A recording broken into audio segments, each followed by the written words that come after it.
A atual formação continental nem sempre foi assim. Há 200 milhões de anos atrás, existia um único só continente chamado Pangeia.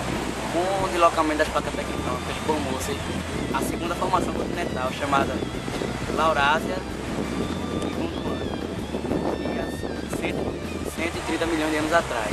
E há 65 milhões de anos atrás, formou-se a atual formação continental que existe hoje, com os 5 continentes.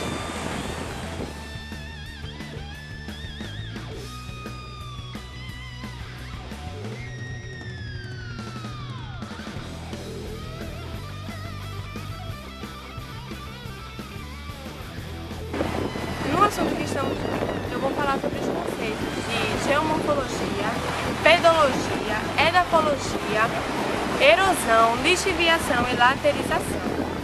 Geomorfologia é o estudo da forma de relevo.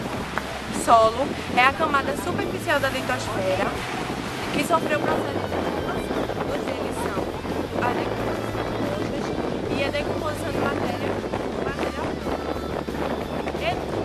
Pedologia estuda o solo através da sua gênese. Estuda também seu desenvolvimento e suas características físicas, químicas e biológicas. Edafologia estuda o solo, estuda especificamente o solo arável. Erosão são os desgastes do solo através dos agentes naturais. Lixiviação é a lavagem excessiva do solo pela precipitação pluvial. Laterização é a concentração de ferro e dióxido de alumínio pela lixiviação.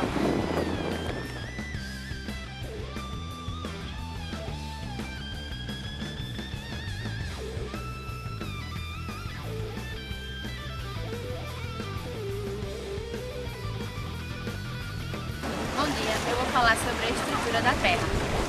A parte externa da Terra pode ser chamada de crosta terrestre, que é essa parte aqui que a gente pode pisar. Mais abaixo vem o manto, tem mais ou menos 2.870 quilômetros. Mais abaixo ainda vem o núcleo da Terra, que é formado mais por níquel e ferro, por isso pode se chamar de níquel. Ele está subdividido em duas partes, núcleo interno e núcleo externo. O núcleo externo fica a parte de cima e o núcleo interno fica a parte de baixo.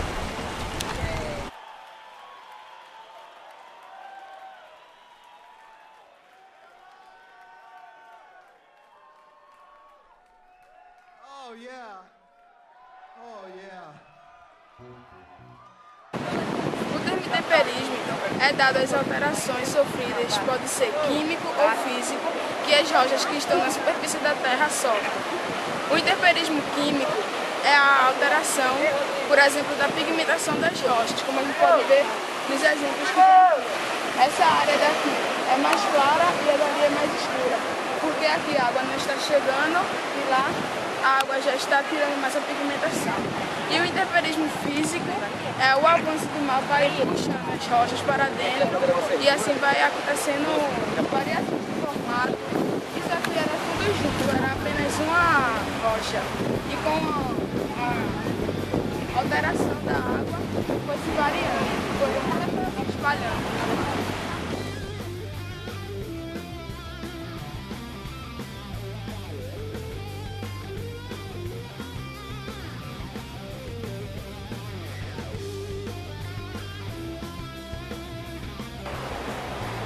Saco, ele assemelha-se a uma ferradura ou um tipo de arco e ele entra em contato com o oceano. Já os recifes são tipos de barreiras que bloqueiam o movimento das ondas.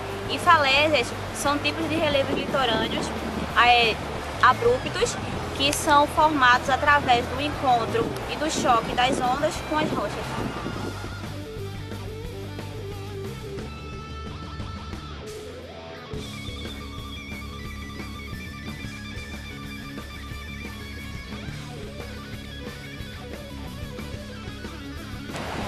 Irei falar sobre alguns tipos de relevo submarino, começando pela barra, que é a saída de um rio, lago ou lagoa para o oceano. Logo após irei falar sobre Saco, Baía e o Golfo, que são um exemplo de ferraduras são assemelhantes a ferraduras ou arco fechado, e é do menor para o maior, ou seja, o saco é menor do que a baía e a baía é menor do que o gonfo. Temos também ponta, cabo e península, que são formas de avanço do continente para o oceano, que são também do menor para o maior, a dimensão, começando do ponta, que é menor do que o cabo, e o cabo é menor do que a península. Temos também recife, que são barreiras que impedem o avanço, que bloqueiam as ondas do oceano.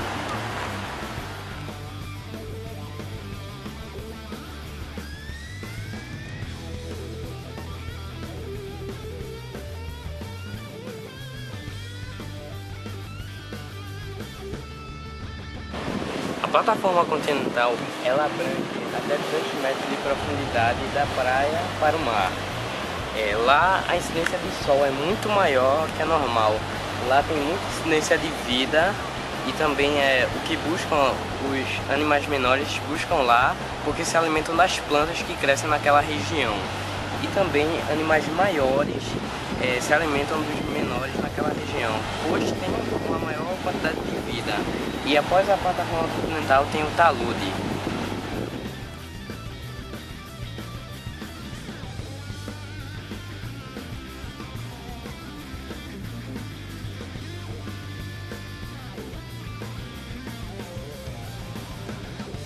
Pessoal, placas tectônicas são grandes partes de terra que estão sobre a atenosfera, que é a camada mais pastosa da Terra.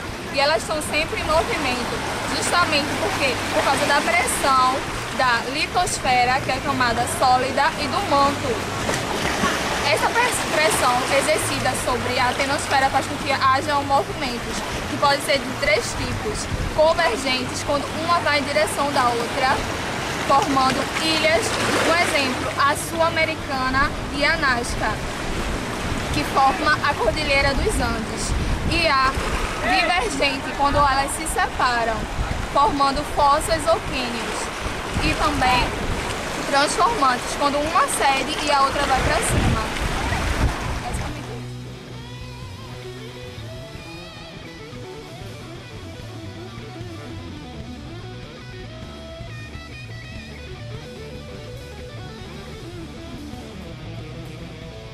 Os tipos de solo que existem são argiloso, arenoso, moso e calcário.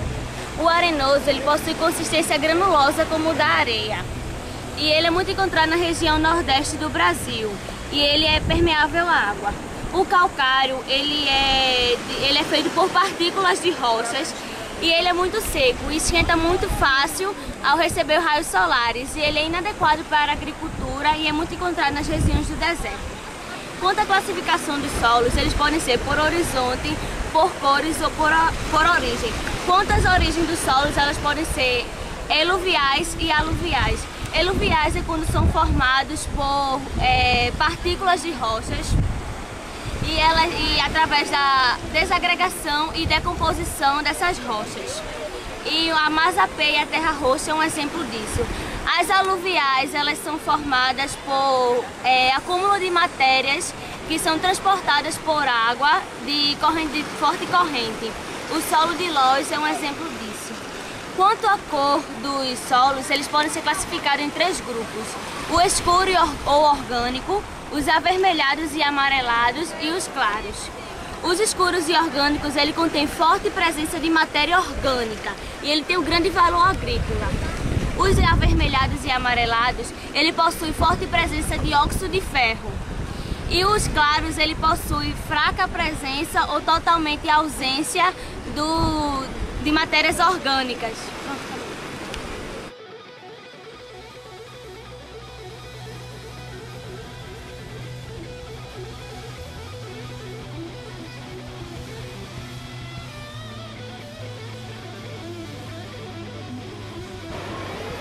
Os principais fatores de formação do solo é o material de origem, o relevo, o clima, os organismos e o tempo. Existem 4 camadas principais do solo. A primeira é a camada fértil. Ela é rica em humus e dendrito de origem orgânica. E é nessa camada que as plantas podem encontrar água e sais naturais para sobreviver. A segunda camada é a camada de sais minerais. Ela se divide em 3 partes. A primeira é do calcário, que corresponde a 7 a 10% dessa camada. A segunda é a da argila, que corresponde a 20 a 30% dessa camada. E a terceira e última é a da areia. Ela é a camada mais permeável e existe entre as partículas de areia a entrada de ar e água com mais facilidade. A terceira camada é a camada das rochas parcialmente decompostas. A quarta camada é a camada das rochas que estão inicialmente começando a se decompor. Elas também podem ser chamadas de matrizes. Bom, o material de origem orgânico é constituído de produtos da decomposição de restos de vegetais e animais. O material de origem mineral são rochas alteradas de segmentos coluviais ou aluviais, solo de pedrosinas interior.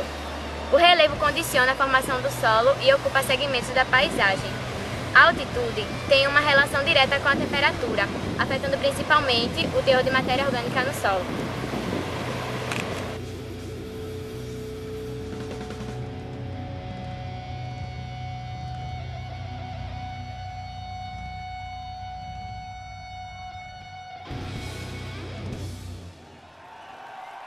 Vou falar sobre as classificações dos solos. São elas as zonais. O elemento fundamental na sua gênese é o clima. Há interzonais, solos que sofreram influência dos fatores locais. E os azonais não apresentam horizontes bem definidos.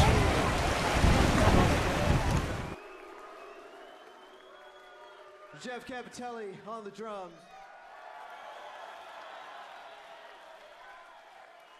Eric Koja, rhythm guitar, keyboards. Eu vou falar sobre os tipos de solos. Solo argiloso possui consistência fina e é impermeável à água. Uma das principais tipos de solo argiloso é a terra roxa. É bom para a prática agrícola. Solo humoso presente em território com grande concentração de matéria orgânica em decomposição. É muito utilizado para a prática de agrícola, pois é extremamente fértil.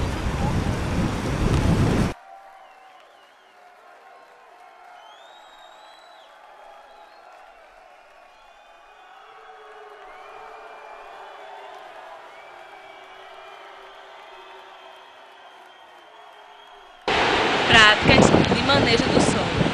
Práticas de contenção contra a erosão e a manutenção da fertilidade dos solos. São 3 práticas. A primeira é de caráter pedológico, adubação periódica, rotação de culturas e eliminar e controlar queimadas. A segunda é de caráter vegetativo, aumento da cobertura vegetal através do reflorestamento e a formação e o manejo correto de pastagens e a criação de cercas vivas. A terceira e última é de práticas de manejo mecânico, terraceamento e curvas de nível.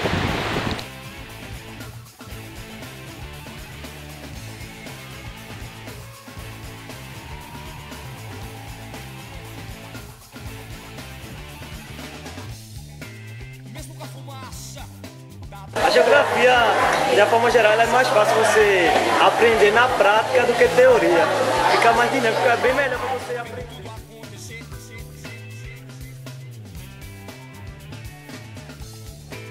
Mesmo com a fumaça, dá pra ouvir o som intermitente das corredeiras, da cachoeira da fumaça, vendo tudo acontecer.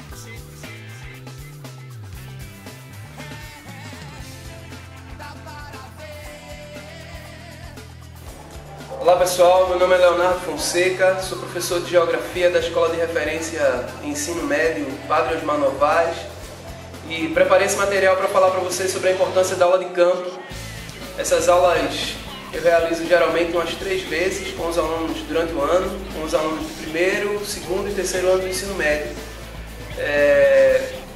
Quem vão são geralmente 40 alunos, levo alguns professores junto comigo, e 5 alunos, que são alunos do terceiro ano, que trabalham como monitores, geralmente são alunos que já são protagonistas e ajudam lá durante todo o dia lá no trabalho, tudo que é preciso.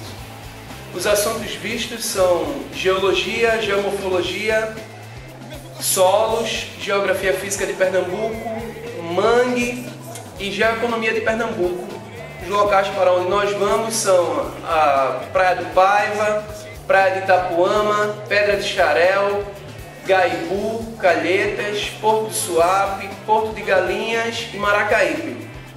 O objetivo com essas aulas é a internalização dos conteúdos que são vistos em sala de aula através da observação em loco, melhorando assim a convivência entre os alunos, a oportunidade que eles têm de conhecer alguns locais que para alguns não teriam condições financeiras de chegar até lá, e a elaboração desse material que serve como uma ferramenta de estudo para os outros alunos.